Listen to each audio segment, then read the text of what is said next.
Hey, this is Snowblitz. 6-string. Starlight Ironhoof. 4-string. And Zeta Prime. And this is Elements of Harmony.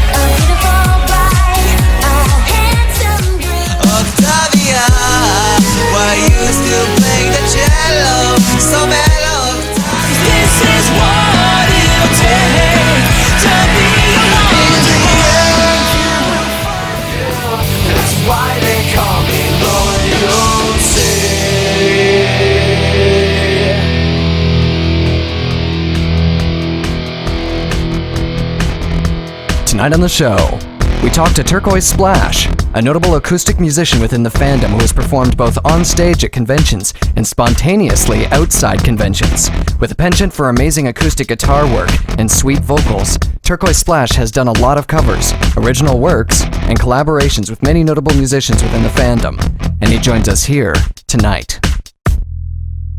Turquoise Splash. Hi. How are you doing today? Doing good. How are you doing? I'm doing fine, thanks. Well, you two are familiar. So, Turquoise is actually a friend of mine, so we're already kind of familiar. Yeah, the rest of us don't know him. Yeah. Hi, strangers. So wait, quick question then. How did you two meet? Hamish Derpy, I think. Yes. Yeah. Yes. Do you want to tell the story since you're a guest? I made a cover of one of my favorite songs in the fandom by Forrest, with a song called Hamish Derpy. And Forrest, I think he just, messaged me on YouTube. He's like, yo, this is really cool. You want to make an actual, official acoustic version? And I'm like, oh, okay. So I sent him stems, and we worked on it together, and we released the acoustic version a couple months later. That's exactly how it was worded, too. Yo, this is really cool. Let's make a real version, blah, blah. Yeah, it's cool. Yeah, it's exactly how it went down, word for word. Yeah, so basically, Turk did a cover of my song, and it was really good, and it impressed me, and I liked it. And then I decided that we needed to up the production value on it slightly. Maybe fix the guitar tones? No. Screw you, Tim. It was crap. It was bad. I'm gonna seriously kill Tim someday. I know. So we're gonna launch back into the interview. Turquoise, just real quick, tell us the kinds of things you do in the fandom. What kind of music do you make, and what kind of cons have you gone to, that kind of thing? Well, I mainly just do acoustic stuff. Mostly covers, some ponies, some not. Usually pop-punk bands that I really like, and I also make pop-punk music. And some of the cons I've gone to, I went to BronyCon last year, which was amazing. And I performed at 21 Kenobi set in Canterlot Gardens the year before that, and that was pretty fun. And as was noted in the intro, you also performed outside of Canterlot Gardens. Did I? Yes. So one of the memories that I had at Canterlot was I walked outside at one point, and you were sitting out there with Blue Nose Reindeer and somebody I don't remember the name of. Oh, yes, that's right. I don't know if you remember who it was. It was the guy playing that crazy square drum thing that he sat on. Oh, yeah, a cajon? Sure. I have no idea what it's called, but yeah, tell us about that. We were just bored, and I was hanging with Blue, and we're just like, oh, let's just, play music, because it's kind of half the reason why I'm here anyways. And half the reason we did that was I kind of needed to practice for the set later that night. Mm-hmm. And so, we played Hamish Derpy and a bunch of other stuff. But it was mainly just for fun, because playing is fun. Speaking of playing and fun, what's your favorite song to play live? In terms of fun? I really liked playing The Party Hasn't Ended by 21 Kenobi. Well, that's a good one. Wow. It is a good song, That's a good one, too. So what led you to wanting to play acoustic guitar? Were you trying to impress a girl or something? No, I just randomly started playing because back in high school for my dad, he was in a heavy metal rock band. And so I grew up and there was always instruments and guitars and drums all around me. And it didn't start until maybe middle school. And I was just like, oh, I'll just pick it up one day, just fiddle around. And I taught myself to play. And that's how it happened. What was the first song that you learned how to play? Do you remember? Yeah, it was Smoke on the Water. Ah, very interesting. Any influence from School of Rock? No, but I love that movie. Ah, dang it. Don't we all? That's a great movie, though. Oh, yeah. Oh, also, wait, so you said your dad did have electrics. He was obviously in a heavy metal band, and everyone knows that acoustics don't belong in heavy metal. Am I right, Tim? Acoustics do belong in heavy metal. What the hell are you talking about? No, they don't. I know, I'm being conflict. I'm being stereotypical and bigoted. But anyway, I'm assuming you have experience with electrics, so where did that preference come from? I've always just kind of been a fan of acoustic music. Like when I'd be growing up listening to pop punk bands and stuff, whenever they'd make an acoustic version of some song or whatever, I just thought it was a lot more interesting that way. And I just think it's something truly nice to hear a stripped down version of a song you recognize. So pop punk is something that has come up a couple times already tonight. Oh yeah. Could you just explain to our audience what exactly defines the pop punk genre? You want me to define this? Okay. Yes. The 4 chords. The 1, 5, 6, 4. And no more. The 4 chords. Key of C or E major is all you need. 1 5 6 4 or 6 4 1 5. There you go. And there it is, folks. That's how you do it. We're gonna play some examples of that. Yep, we gotta. I do. Turk should have a guitar right there. Just play a 6 4 1 5 for us. Out of tune, but yep. You want me to find one that's in tune? Anybody that you've collabed with previously, have you found anybody that you've just really clicked off and both have been able to write some really good lyrics together? Lyric-wise, no, but my good friend Pencil Eraser, who unironically does pop punk music, we've hit it off pretty well, and we've been doing music and like doing a bunch of ideas together. One of the things that has come up in a couple interviews are these mysterious Skype chat rooms. So apparently the orchestral people all have their own Skype chat room, and I know for a fact that us alternative people have our own Skype chat room, and I know for a fact that you're in it. How has that impacted your songwriting or collaboration work with people? The chat rooms? It's helped quite a bit. I have other chats too, and I'll always ask for advice, and because all my friends are nice like that. I'll post up little works in progress, and they'll tell me if it's good or bad, or like what melody line could be changed, or what lyrics could work better with what. So it's kind of helped with your production side of things? Yeah. Now, with working on vocals, guitar, production over time, have you felt like you've developed? Definitely. I wouldn't even dare to listen to some of the old stuff I recorded in the day. I feel like I've improved a lot over the past couple years. Is there a song that you've had so far that you're just like, I think I'm doing pretty good now? Or like one that you're most proud of? Nothing I can think of. Like a song that you would call like a milestone? Probably Canterlot Nights. Huh. Yeah, I still haven't stopped listening to that. I was really proud writing that one. And I was surprised myself how fast I wrote it too. Nothing to do with Forrest. No. Nope. No. Who? No, nothing. Absolutely nothing. It's funny that you mentioned that, because I would have thought that, I mean, you wrote the entire song, but you didn't produce the entire song, but you did write the entire song. Yeah. So it just strikes me as interesting that that's a milestone for you, considering it's a collaboration. Whereas for me, when I finally get to do something myself, I'm like, I have succeeded now! Like when I wrote Great to Be Different, I was like, I finally wrote a song. Good for me. Thanks for having me on that, by the way. Oh, yeah, no, and that's the thing, too. Like, you've done a lot of work sort of as a studio musician for people, too, including Great to Be Different, where you did all the guitar tracks for it. Was there anything else like that, where you've just kind of been brought in to do guitar work on stuff? Yeah, Ponywan Kenobi, I do a lot of acoustic guitar work with him. And, what kind of songs, or what kind of stuff have you worked on with? Mostly Ponywan Kenobi, I've done with a lot of stuff. Mostly acoustic guitar, but I did help write lyrics to some of his songs. Gotta remember all of them. I've done a couple. I did guitar for a song called Weepy Cry of his. Yes. Yeah. Weepy Cry was actually really good. Yeah, I love that song. It's probably my favorite by him now. Can't think of any of the others. The Love Struck Derpy song, I did guitar and wrote some lyrics for that too. And his Raindrop song, I think I did lyrics for. Now let me throw out something random. For just non-pony music, what's your favorite band in the non-pony universe? Yellow Card. Oh, nice. Ooh, what song? My favorite song by them? Yeah. Probably Awakening. Alright, nice. Yep. I've got another random question. Minifridge or bassist? Hey, dang it, you didn't even let me ask it. It is Six's question. We're really going there, aren't we? Basically, we've been asking people if they would rather have a bassist or a mini fridge. Minifridgically. Oh my god. Electronical. So, Turquoise, would you rather have a bass player or a mini fridge?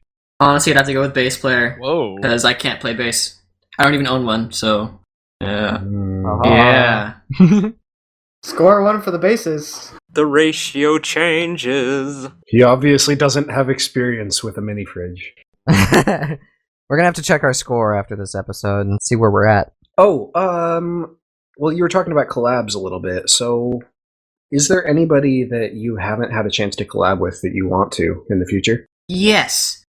There's a bunch of people. I'm kind of open to collabing with almost anyone, just because I love working with people and writing new stuff. So I recently got in contact with a guy named Ken Applejack that is kind of like progressive heavy metal music, and I'm going to be trying to do lyrics and vocal work with him. That would be really cool, because he really needs more vocals on his songs. So, one of the things I wanted to get on was you have done a lot of collaborations with people. We've touched on that, and we've touched on people that you want to collab with, but some of the people that you have collabed with, I'm kind of interested in how those collaborations actually went, because you've kind of collaborated with a very diverse group of people. You mentioned Pony One Kenobi already, but you've also collaborated with Matthew Moser, Oh yeah. and Jof the Loaf, and S'mores. So, what was it like working with those people? It was great. The S'mores collab went down was, I met S'mores at Canterlot Gardens, but we met up again in BronyCon, and he wanted to see my guitar for a little bit, and he was just playing this little chord progression. He's like, oh, this is a song I wrote forever ago, and I'm like, oh, dude, that's awesome. And I'm like, I immediately learned his song and started playing it for him, and we talked through Skype about that, and he's like, oh, let's make the actual version. Could you play acoustic guitar for me for that? And I did, and that's how that came to be. What about Moser or Joe? Well, me, Matt, and Jof are really, really good friends, and we have another chat group where a bunch of us are in, and we've always just kind of like, we're planning on doing stuff because we're like, oh, we're like 3 acoustic musicians, we should do some kind of collab song together. And Matthew Mosier, amazing as he is, just randomly one day just threw me and Jof in one chat, and it's like, alright, we're doing it. And he's like, oh, here's a chord progression, here's some lyrics, and I'm like, oh yeah, that sounds really good. And he's like, alright, BRB, I'm gonna write some lyrics. And we're like, okay. And he comes back to us and he helped write the whole song later that day. And so we're like, oh god.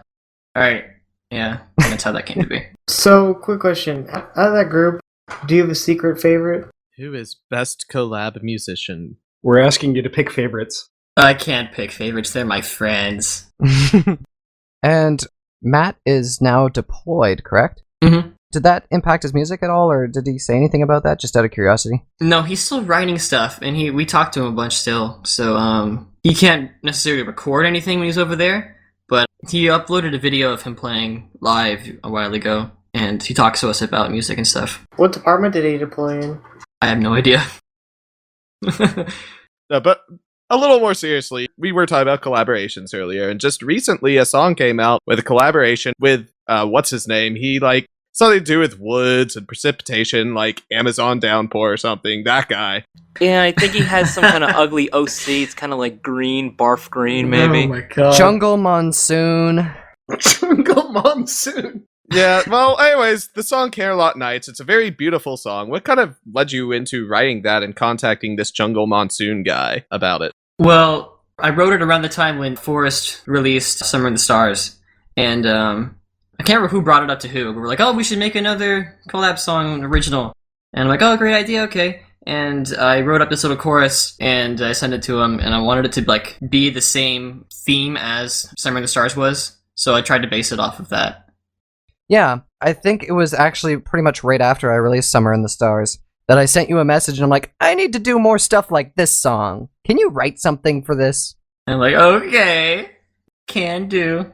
And then it was like a day or two later, you're like, oh, here's a whole song. Oh yeah, I could kind of do that. BRB writing a verse.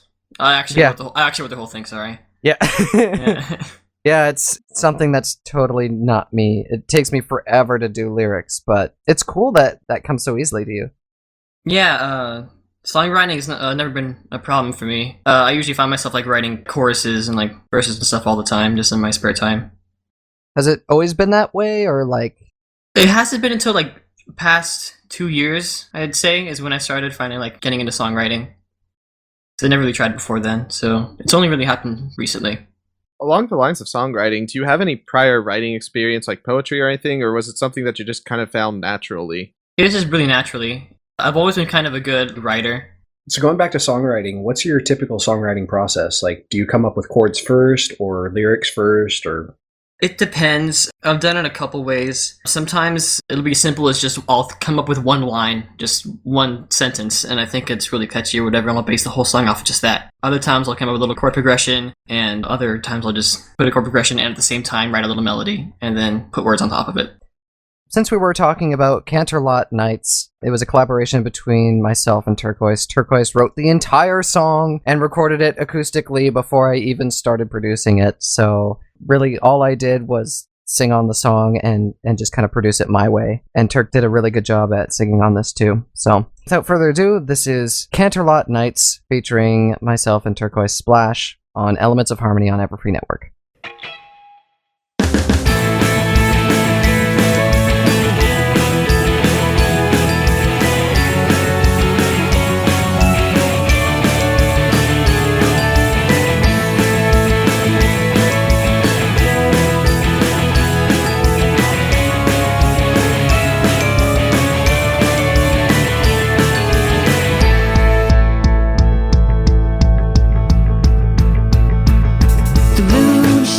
Across the darkest sky, as the snow falls and covers our homes in the night, the wind blows against the barren trees. A place so beautiful it can't be real, it seems, as winter sets in over time, the city comes alive.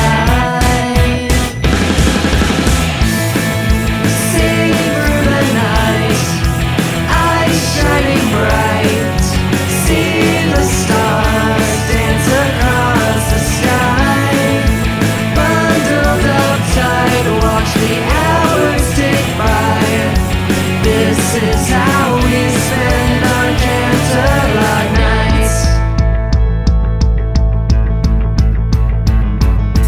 Lights illuminate the city streets, dreaming of tomorrow while we sleep. Fires burning brightly in the dark, as ponies sit around them, warming up our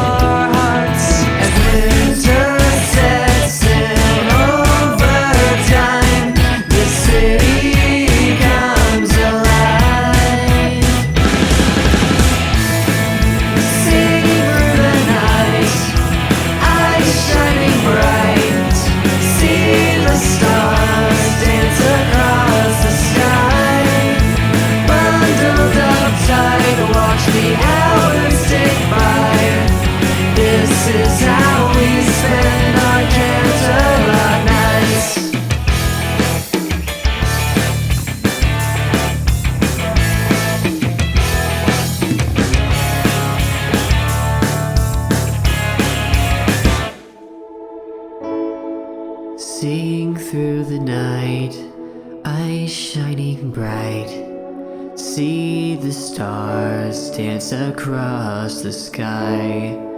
Bundled up tight, watch the hours tick by. This is how we spend our Canterlot. Seeing through the night, eyes shining bright. See the stars dance across the sky. Bundled up tight, watch the hours tick by. This is how we spend our Canterlot nights. Seeing through the night, eyes shining bright. See the stars dance across the sky. Bundled up tight, watch the hours tick by. This is how we spend our Canterlot nights. Seeing through the night, eyes shining bright.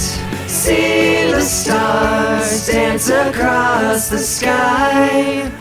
Bundled up tight, watch the hours tick by. This is how we spend our Canterlot nights.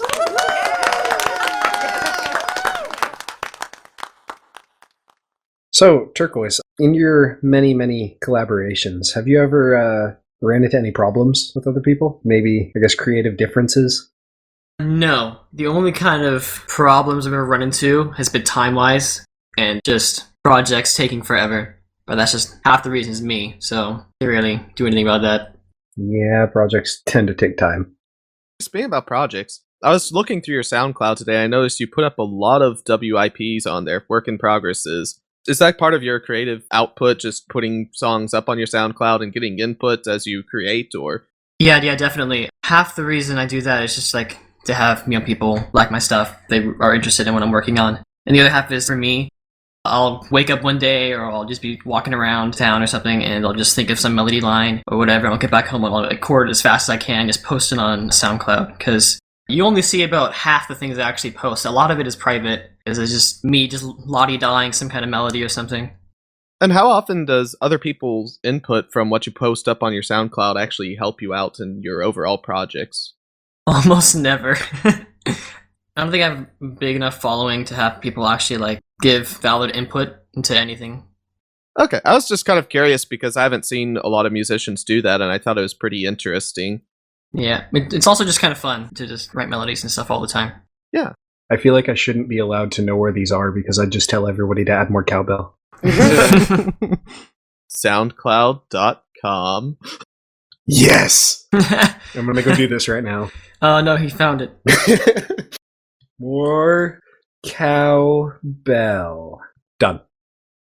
Just out of curiosity, you mentioned melodies. When you're writing melodies, do you actually write the music part of the melodies first, or do you write them based off of lyrics, or is it dynamic?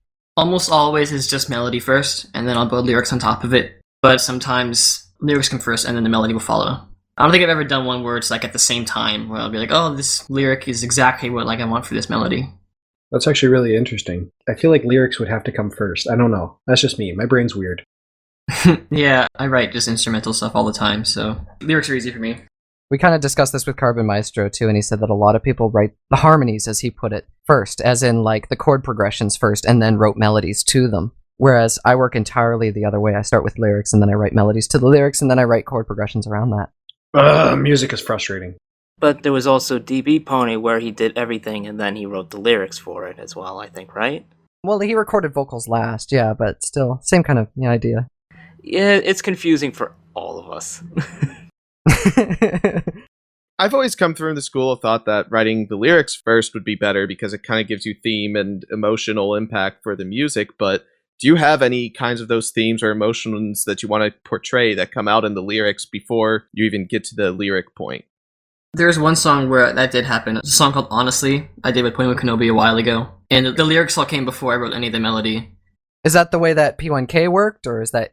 That was just me. I wrote the whole chorus, and I think most of the verses by the time I even mentioned it to him. So more on that. When you're writing the music and then you write lyrics, do you just get a jingle in your head and you're like, I gotta make a song around this? Or do you get some kind of emotional feeling or theme, topical idea, and you're like, okay, I'm gonna write out this music, and it's gotta do these sorts of things to make some kind of lyric matching that theme work? No, I'm a total emotionless bastard. So in other words, short-term emo. Yeah. Wait, I thought emo was emotional, not emotionless. It's the same thing, though. It's emotive. Yeah. It's emotive, Same not thing. emotional. Close enough. You're emotional. It's the same thing. You're the same thing. Shut up, minifridge. No, you. No, people are allowed to have emotions. They're not allowed to express them. I miss you. Oh, God.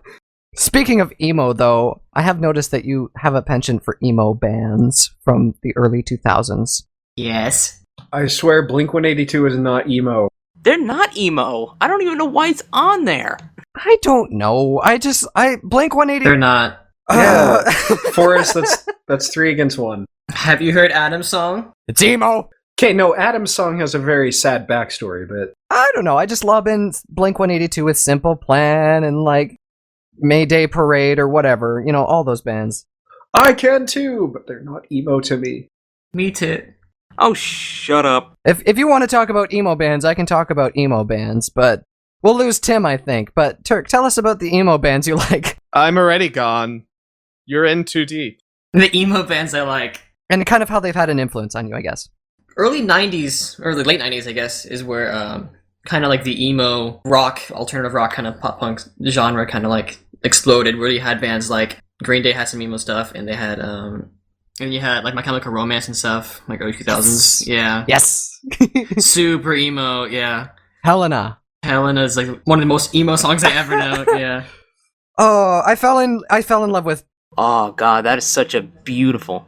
And the Ghost of You was another good one from My Chemical Romance. Oh yeah, Ghost in You, but I fell in love with Gerard Way when I saw Helena. Apparently he wrote that song for his grandmother. Aw, that's sweet and strange. Yeah. I don't know how that song has any correlation to his grandparents. Like, at all. Then he went completely dark when they released the Black Parade album. Yeah, where the whole album is based off of, the theme is just cancer and, like, death. So it's just like, it's about as emo as you can get. Yeah, it's just so dark. Yes. The first two songs of the album, like when he went into Dead, was just amazing. Oh yeah, Dead's a great song. Yeah, do you guys... I never really realized this until now because I never really listened to the full album, but the intro beep noise to Dead is actually a flat line for a heart monitor. Yeah. Yeah, never noticed that. I love that song, though. Really? Wow. So Turk was talking about 90s bands that he liked and emo bands and that kind of thing. But I don't know, how much does that work into your music now? Like, do you think that that's a conscious influence? Definitely. It's weird though because most of my stuff is usually like super poppy, like real happy, like catchy standard pop melody songs. I wish I could do stuff like that though. I keep trying to just write like some super depressed fest emo, like slash my wrists kind of song, but I don't know. We'll get there someday. I don't want to be happy anymore. I want to be completely just emotionally distraught, cutting my wrists. I hope that I can end there someday. I don't know, this was kind of an interesting thing too. This is going to sound maybe kind of weird, but Turk, when it comes to depressing songs, do they make you happy? Yes! Surprisingly. Yeah, they do. Yeah. Yeah. They make me happy too, actually. See? I'm not the only one that's not normal. Yeah, it's weird. No, that's a strange phenomenon. It was just like, oh, lol, I'm not him. Yay. Okay, no. So, when I was having my panic attacks and stuff like that, I listen to a lot of Seether right now, and one of their new songs is called Weak, but basically it's just all about just stop talking to me, I want to be alone. Like, I'm really pissed off right now. And that's exactly how I felt, and that's the only song I wanted to listen to. Because for some reason, I don't know, it kind of directs that emotion towards the song, so then you don't feel like that in life. It's weird. And for me, I've written a lot of songs that are sad, but set to happy melodies and stuff like that. I don't know if that's just a common thing in the type of music we listen to, but Turk, when you're writing a song, do you feel the need to include a sad element because it makes the song more dynamic or interesting? No, I've never felt the need to add any kind of depressing lyrics or anything like that. If I do, it's just because this is how the song came to be. I guess, honestly, it's probably my saddest song I had, and it was just the lyrics, this is how I wrote it. And I wasn't like, oh, this song needs to be sad. It was just, this is just the lyrics I wrote that just happened to not be as happy, even though it comes to really, really happy, catchy melody. I kind of want to elaborate on that whole sad music lifting people up and happy music kind of bringing people down. Just, there's a musician I really like that said a great quote about this, Steven Wilson from Porcupine Tree. He had said that music that is sad, melancholic, depressing is, in a kind of perverse way, more uplifting. I find happy music extremely depressing, mostly quite depressing. It's particularly this happy music that has no spirituality behind it. If it's just sort of mindless party music, it'd be quite depressing. So, I mean, I think it's kind of just that whole, there's more into a depressing song, whereas the happy stuff, it's kind of soulless. I mean, would you guys kind of agree with that? I agree with that, yeah, I totally agree with that. Oh yeah, definitely. Yeah, I agree with that, definitely. If you ask me who my favorite artists are and why they're my favorite artists are, it's because I always, I don't know, I always say that they put more into a song. More of themselves. Like, you can tell that it feels more human and not just party, party, party, smack that booty, drink some booze. Well, the thing is about emo stuff, people think it's dark and they're thinking like, oh, I'm going to slit my wrist. No, it's speaking the truth and it's speaking reality. It's the emotional, depressing moment. You understand how they feel and whatnot. It's like reading a book. You're reading how depressing it is, but then it gets happy in the end. Yeah. I think I'm going to get a lot of flack for this, but it's pretty similar to country. No! So much flack! Sorry, I didn't even know what you were going to say. I just knew that I was going to yell at you. Wait, modern country or like older country? I mean, not like Dolly Parton country, because that's just... Yeah, no. 'Cause I think we had the discussion before that like modern country is all about me and my big ass truck. And my dog, and my girl, and my beer. Well, it depends. I feel like there's like two separate... I don't know. There's too many things. Okay, so it's similar to country in the sense that, yeah, sure, country talks about my dog and my truck, because that's what people in the country have. They have trucks and dogs. I have trucks and dogs. Well, yeah, okay. You should write a country song. But And I guess the majority of the population of Spokane wears camo on a regular basis, so... I think that they were trying to make fun of the people that live in Nashville, like the expensive parts, and live in a city and write about that stuff. Okay, but like the thing with country though is that it's the exact same thing that you're talking about with popular emo music, in the sense that it's about real emotions and it's about real stories. Probably even more so than any kind of alternative music, it's about real stories.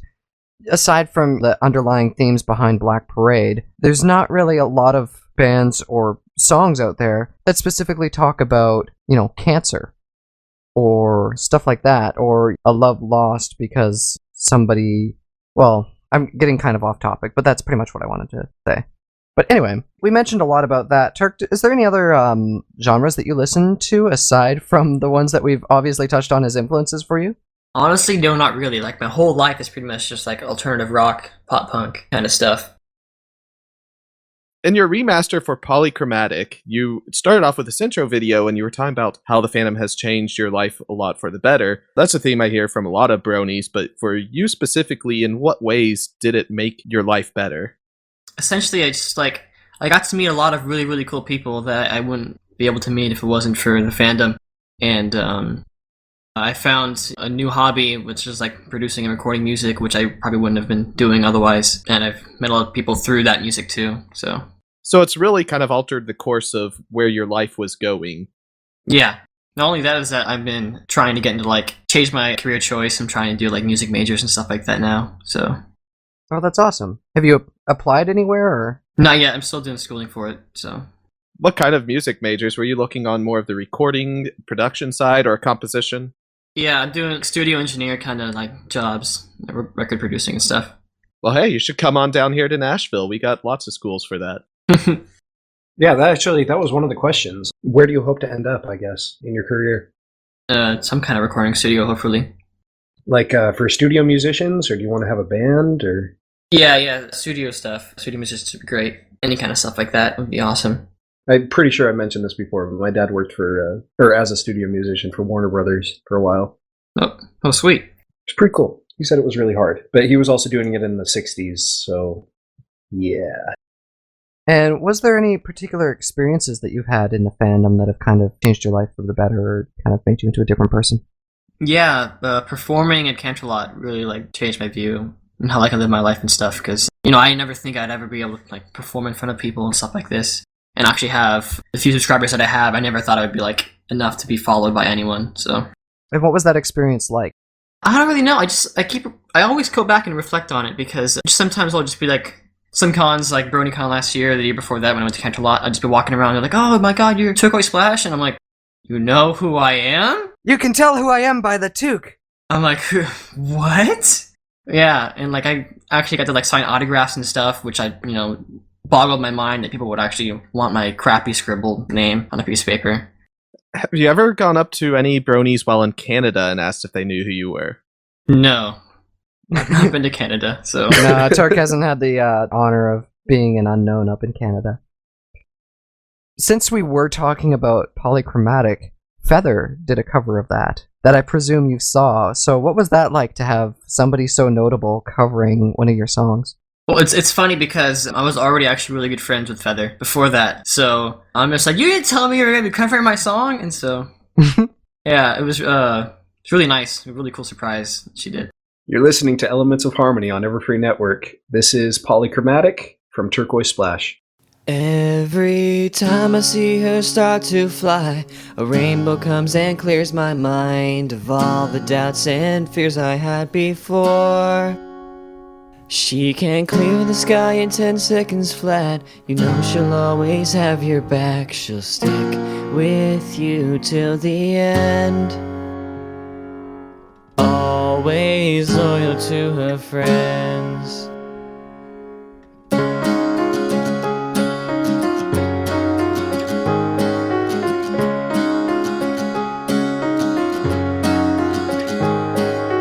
I just can't get her out of my head. When I see her filled with dread. She's in the clouds and I'm stuck on the floor. I can't fight this feeling anymore. I just can't get her off my mind. Every time I see her start to fly, a rainbow comes and clears my mind of all the doubts and fears I had before. She can clear the sky in 10 seconds flat. You know she'll always have your back. She'll stick with you till the end. Always loyal to her friends. Always loyal to her friends. I try to speak but no words come to mind. It's hard to think when she flies by. I wish I could make her see just how much she means to me. She makes me feel alive. Every time I see her start to fly, a rainbow comes and clears my mind of all the doubts and fears I had before. She can clear the sky in 10 seconds flat. You know she'll always have your back. She'll stick with you till the end. Always loyal to her friends. Always loyal to her friends.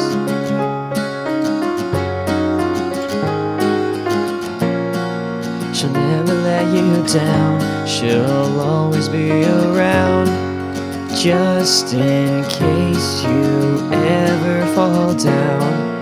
Flying oh so high, a rainbow in the sky. Every time I see her start to fly, a rainbow comes and clears my mind of all the doubts and fears I had before. She can clear the sky in 10 seconds flat. You know she'll always have your back. She'll stick with you till the end. Every time I see her start to fly, a rainbow comes and clears my mind of all the doubts and fears I had before. She can clear the sky in 10 seconds flat. You know she'll always have your back. She'll stick with you till the end. Always loyal to her friends. Always loyal to her friends. To her friends. And that was the remaster of Polychromatic by Turquoise Splash. Yes. Yeah, Pinky. It was totally Turquoise Splash. It was totally not about you, Rainbow Dash. Get out. Oh, okay, but there's punch and cookies by the door. Actually, I forgot the punch and cookies. I'm sorry. You're useless to us, Flutters. What's your name again? It's Fluttershy, not Thunder Thighs. Fluttershy? No, it's Fluttershy. That's nice, Flutterthigh. I feel uncomfortable about this conversation. I'm sorry you feel uncomfortable. We're supposed to be talking about technical things now, yes. Oh, okay. Tonight it's Rainbow Dash presents the Tech Talk.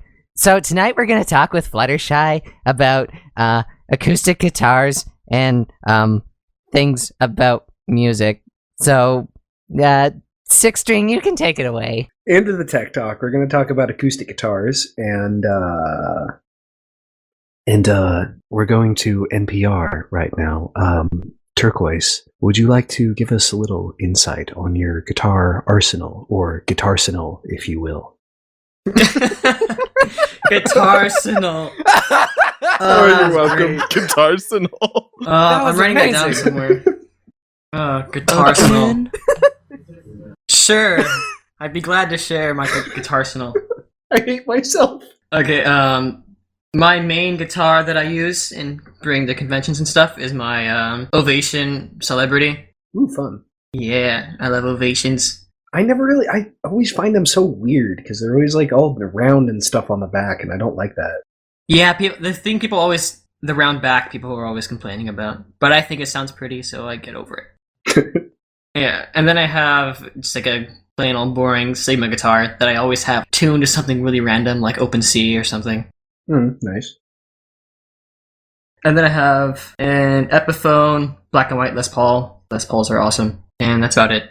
Ooh. Epiphone Les Paul. I actually have gotten to the point where I actually like Epiphone better than Gibson.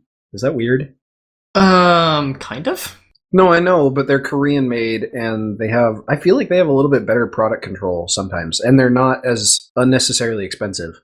Yeah, Gibson's pretty damn expensive. Yeah, I don't really like either one of them, to be honest. Forrest, you can yell at me now. I always thought Epiphone was supposed to just be cheap. It is. It's Gibson's entry-level brand, but they outsource to Korea, and guess who else gets their guitars made in Korea? Paul Reed Smith. Well, most of their entry-level stuff, which my favorite guitar is a Paul Reed Smith SE Soap Bar, which was, I don't know, it's like a $500 brand new guitar. They don't even make it anymore, but it's amazing, and I love it, and it stays in tune, and it sounds great. It's perfect. That's my 2 cents. My Mando is an Epiphone, and the only reason I got it was because it was affordable. I've got a Mando too. What kind of Mando do you have? I don't even remember, because I've only played it like once.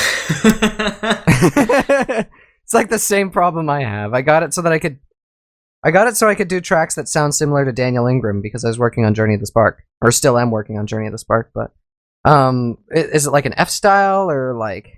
I don't even know what that is. Oh, so you lost me there. Oh well. F style meaning, like, does it look classical? It looks like a mandolin. Is it named Andy Steen? It's Andy Stein, not Steen. I also have a violin, but I'm kind of crappy at it, so I don't really play it. You kind of have like you said you grew up with instruments. Do you have access to a lot of different instruments that you? Yeah. My dad has, of course, like a crap ton of guitars, so I'll mess around with his classical or his like 12-string. Sometimes I'll just hop on like the electric drum kit and mess around with that for a while. Okay, I'm officially jealous. Electric drum kits are amazing. Yeah, they're pretty fun. Even though I can't play drums worth crap, they're still really fun. Oh, they're amazing. My cousins had that thing. They're addicting. I think the only drums I can actually kind of play is the intro to Run to the Hills. Really? Yes. Isn't that a really hard song? Not really. No, it's not. It's just really iconic. Is there any particular instrument that you've tried that you find really fun that you wish you had your own version of? What do you mean? Like the 12-string or anything like that? Having a 12-string would be great. An instrument I would really want would be like a grand piano or something awesome like that. But, I don't have thousands of dollars to spend on that. Heed my warning. 12 strings are amazing, and I love mine to death, but they will destroy your fingers. They do sound really pretty. I know they do, and it's amazing. But they sound so beautiful. Yeah, you know what else they're beautiful for? The blood that's on the strings. Yeah, seriously. I honestly found a 12-string more comfortable to play than a 6-string. Well, at first, like steel string acoustics, they can kind of bite into your fingers, but once you get your calluses built up, it doesn't really affect you that much. With a acoustic 12-string, though, they are infamous for being able to tear through your calluses. if you guys ever see my hands, like maybe at Everfree, if I'm able to go, I'll probably bring my 12 string. And if I'm playing for more than like an hour or so, you'll look at my fingers and it looks like I put them in fruit juicer or something. Blender? Blender, that works. A cheese grater. Yeah, cheese grater. Cheese grater's more like it. I only played guitar for about a year, so I guess it didn't really matter for me. Yeah, I have calluses built up pretty well. I've been playing for like 7 or 8 years or something like that. Ha, 10 years. Did you find any differences between playing acoustic versus electric? Definitely. Well, it depends because my Ovation is the way it's strung is it's built like an electric guitar. So it's like really easy to play. Yeah, Ovations usually have really thin necks, really low action. They kind of play more like electrics. You can actually bend on them too. Yeah, which is what I like about him a lot too. That was one thing I was going to ask actually was how high the action was on it, but low action's nice. I like them in that sense. As long as it still sounds decent. Like I know with my electric, if you just listen to it when it's not being recorded, it buzzes like mad. But when it's actually being recorded, it sounds okay. I want to talk about that too, because you play guitar and sing as well at the same time. Just like walking and chewing gum, except a lot harder. Was that something that you kind of always had been working towards, or is that something that kind of more recently came up? Because I know for me, I mostly was just pretty much mainly electric, and then I got my acoustic, and about 2 or 3 years after I had my acoustic, I finally got to the point where I could sing and play at the same time. No, that was really the goal at first. I didn't even really start singing until maybe like 2 or 3 years ago. So I never even really tried until then. It wasn't until about senior year of high school or something like that when I really tried both at the same time. Oh, wow. So we're like actually in the same boat. That's kind of cool. Mm-hmm. How easy did it come to you, though?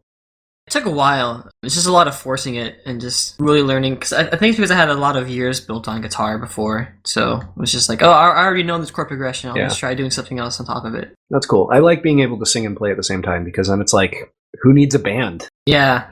I've got me. Exactly. I really dislike guitarists like you guys that also sing because it makes it really hard for singers like me to find a band. I'm sorry. Like, I feel like I actually need to learn an instrument now. Thanks. No, seriously though, I'd rather be able to have a band, but at the same time, it's kind of gotten to the point where it's like, how could you miss that note? Step aside, I'm singing. Or how could you miss that note? Step aside, I'm playing guitar. I don't know. I don't have any like friends who actually play music a whole lot, so I'll buy you a mini fridge. It's official. We're a band. We're a band now. Yay. It's called Guitarsenal. Starlight Strings. Okay. OTP. That actually sounds pretty good. It does. It sounds like a country band. Actually, I was going to ask, Turk, since you have kind of been working on the production side of things for your tracks for the last year and a bit, what's your process like now? What kind of program do you use, and what do you do to create your songs now? My DAW of choice is Logic 9 because Logic 10 doesn't support 32-bit applications, so I can't use Melodyne. Oh no! Oh no! My whole world crumbles down in just one application. But yeah, I use Logic 9, and I use a AKG C1000 S series condenser mic. Yeah, it's hooked up to my Duet 1 interface. I use a C2000B. Oh, sweet. Excuse me? Hold on. Excuse me, what was that interface? I didn't hear Focusrite. Oh, no, you don't use a Focusrite? Sorry, we can't have you on the show. Oh, I'm sorry. Yeah, that's kind of a prerequisite for all of our guests. I'm sorry. This episode brought to you by Focusrite. He just killed our sponsorship. It doesn't matter. Wait, sorry. What was the interface? Called the Duet. Oh, the Duet. Okay. Yeah, but it's Duet 1, so it's kind of ancient. How many inputs? Duet 2. Well, yeah. 2 in, 2 out. Well, I didn't know that. This is how inputs are labeled. Okay. The 2i2 doesn't have like an I in there. It's just 2 inputs. Alright, so everybody who doesn't know anything about interfaces, who's looking to buy an interface, usually when you find an interface that says like a number, that number is usually how many inputs and outputs it has. So the Duet has 2. The 2i2 has 2 in, 2 outputs. 2 inputs, 2 out. Yeah. I feel dumb. The more you know. Anyway, inputs aren't terribly important unless you're actually like recording a full real drum kit, so don't worry about it too much. Or if you're recording old school style where you actually have everybody playing live and they're all plugged into one computer recording all their tracks. That's bold. Nobody does that. No one does that. The Beatles did it. Yeah, that was like a century ago. The Beatles. Wow, they play good for 100-year-old guys. Yeah, no, it was like 50 years ago. It was half a century ago. Turquoise, do you like Beatles? Honestly, not that much, no. Yeah. I love you. You're my best friend. For any particular reason? No, I just never really found them that interesting. All right. Fair enough. Turquoise, you're my friend now because I seriously thought I was the only person with that opinion. Turquoise, do you like Dream Theater? No, but Yes! Yes! Doesn't Perfect matter. answer! You're still my friend. but ironically, that's my dad's favorite band. So Oh. I like your dad. Yeah. So we were talking about guitars, mm-hmm. and we talked about recording. Do you have any specific plugins, maybe not plugins, like specific things that you actually use for your guitar tone recording? Not for acoustic. I just use basic EQs and like standard Logic ones. For electric guitar, I use Guitar Rig 5. Nice. I have Guitar Rig 3. I've got old things. I don't really like it. I like using my foot pedal better. I don't have any pedals, so this is all I got. Aw, sadness. Yeah. I don't play electric, so... Yeah, I was gonna say you do acoustic a lot, so I'm not sure how much processing you actually do. Do you ever like EQ your guitar or compress your guitar or anything like that, or are you just pretty happy with the tone that comes from it? I usually just do very little amount of compression and slap a limiter on it.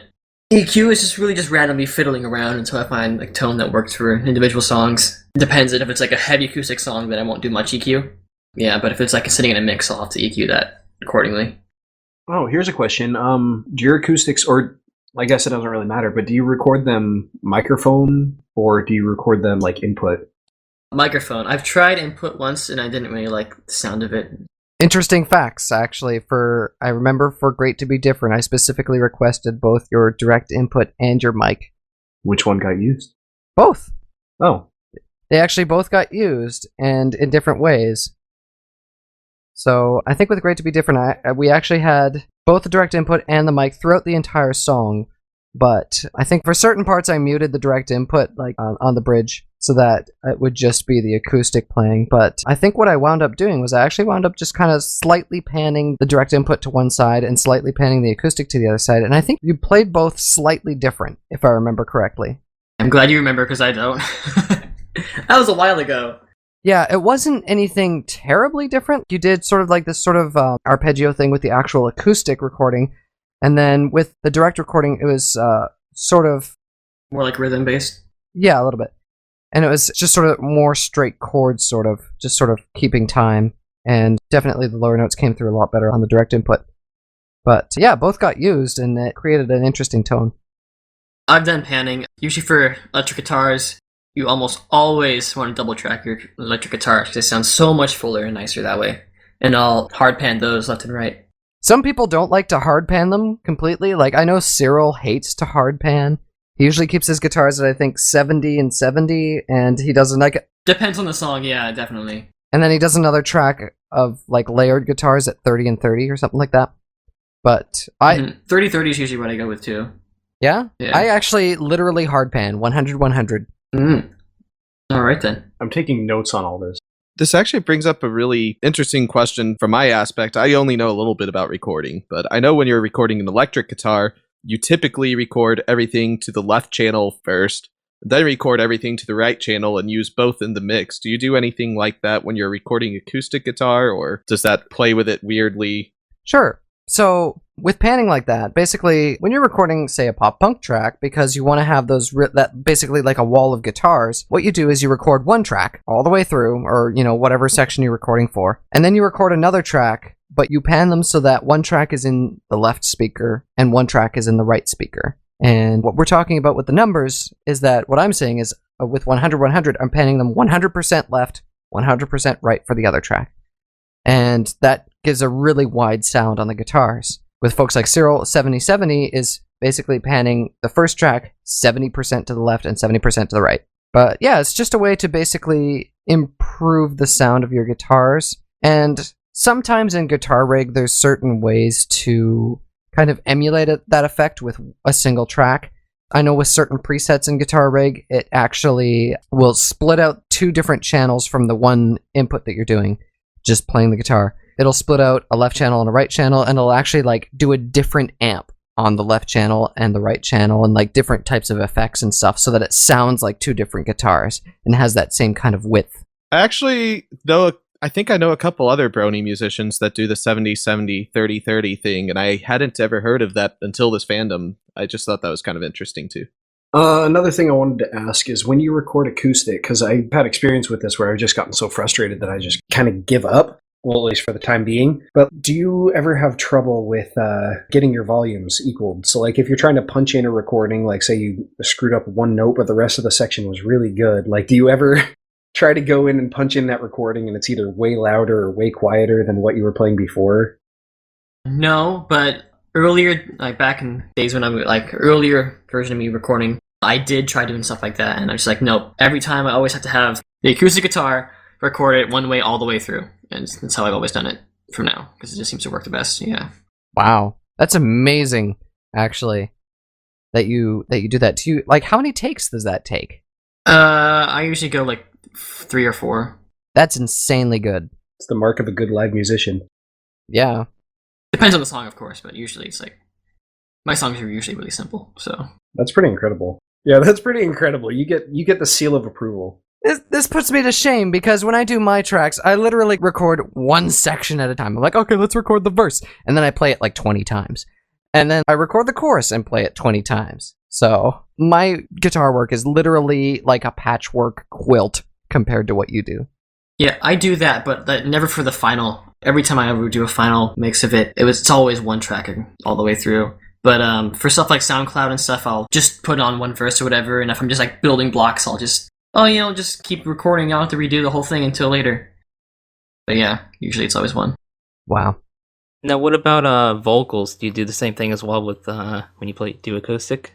Vocals take a while, because I'm not the greatest singer. So it take 8 or more tracks, pretty much. Yeah, I'll record in patches. But that's also usually all one take, though, all the way through. I'll go all the way through and just sing the whole song, and then I'll go back. It's only if it's, like, big spaces or whatever, I'll just be, alright, I don't need to wait and just have white noise for the rest of it, and I'll stop it and move it.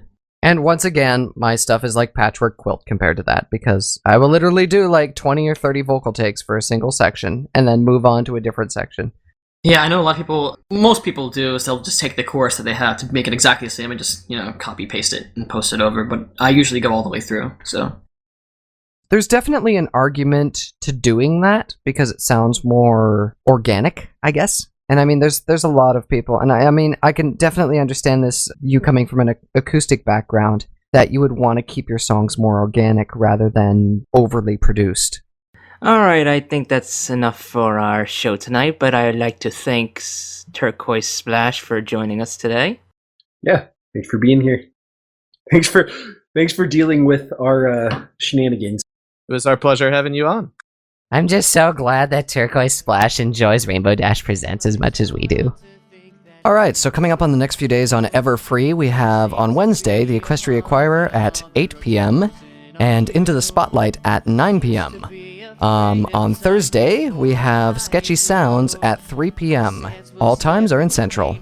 Until next time, this is Starlight Ironhoof, Zeta Prime, Snowblitz, 6 String, and Forest Rain. Goodbye for now. Better off signing a truce that's drawn up in your name. But I hope you go home and admit you were wrong for the stress you put me through. Free me from the ache, cut apart these seas and let me do what I have to.